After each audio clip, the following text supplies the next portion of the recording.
Vagrant, un outil qui nous permet de créer des machines virtuelles automatiquement sur notre laptop. Ça va permettre de faciliter la vie des développeurs pour déployer rapidement et industrialiser leurs machines virtuelles. Donc pour cela, vous aurez besoin de VirtualBox. Donc vous allez télécharger VirtualBox et procéder à l'installation par défaut, suivant terminé.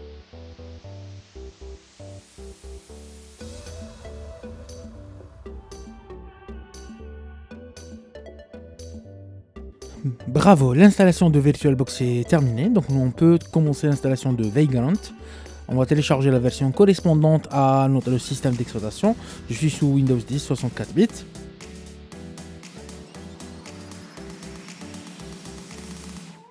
Et on commence l'installation par défaut, suivant terminé de Vagrant.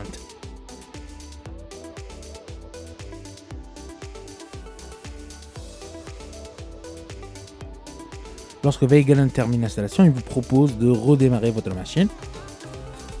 Et une fois votre machine redémarrée, bravo, Vagrant est installé avec succès. Donc Vagrant, vous pouvez vérifier la version de Vagrant installée. Vagrant est un outil très riche avec une ligne de commande très riche que vous pouvez constater en tapant simplement Vagrant-h. Donc nous allons créer notre dossier de développement. Et à l'intérieur de ce dossier, on va faire Shift bouton droit afin de lancer l'invite de commande. Donc PowerShell est lancé et on commence à initier notre projet en l'appelant CentOS 8. Donc on choisit CentOS 8, un fichier Vagrant File sera créé à l'intérieur de ce dossier. On peut vérifier le contenu de ce fichier avec Visual Code.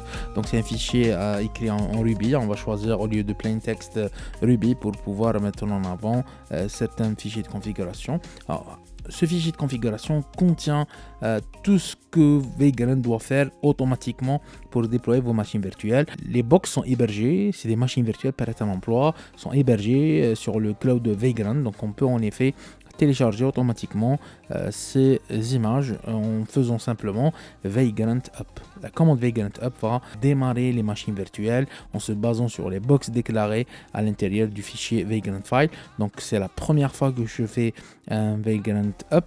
Par conséquent, l'image, la box CentOS 8 n'est pas présente sur ma machine et elle sera téléchargée depuis le cloud de Vagrant. Cette action se fait une seule fois.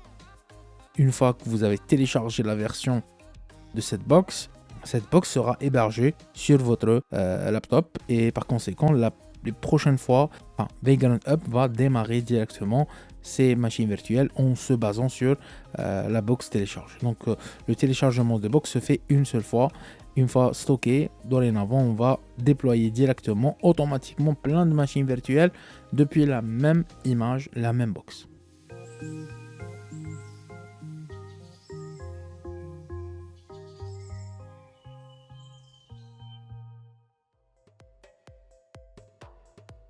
La box est téléchargée, la VM va être automatiquement créée sur VirtualBox et elle sera démarrée juste par la suite et configurée selon les spécifications que vous aurez déclarées dans le fichier Vagrant File. Donc la VM est en train de booter.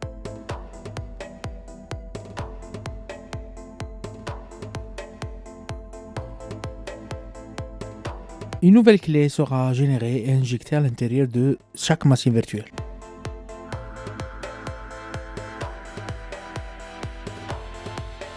Pour se connecter en SSH à la machine virtuelle, on va utiliser la commande Vagrant SSH qui va nous permettre d'accéder directement à la machine virtuelle.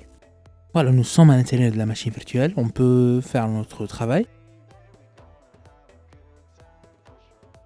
La clé privée avec laquelle on s'est connecté est disponible dans le dossier du projet. Pour ceux qui souhaitent se connecter à la VM depuis PuTTY, nous allons télécharger l'utilitaire complet PuTTY et on va l'installer sur notre machine. Une installation simple, suivant, terminé. Et à la fin, on va dans le lecteur C, programme, on a le dossier PuTTY. Nous allons utiliser PuTTYGen qui va nous permettre d'importer cette clé et la convertir dans un format exploitable par PuTTY. Nous venons de convertir la clé.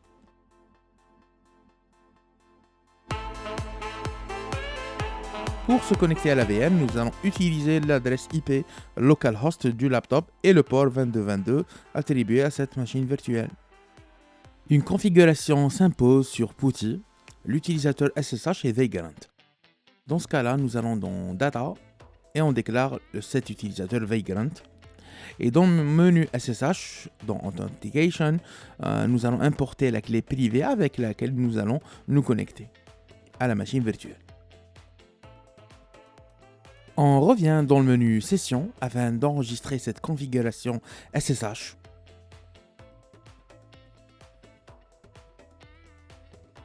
Bravo, nous pouvons maintenant nous connecter directement depuis PuTTY à notre VM. Je vous remercie d'avoir suivi cette vidéo, je suis Bilal Kalem. Formini, nous aimons vous former.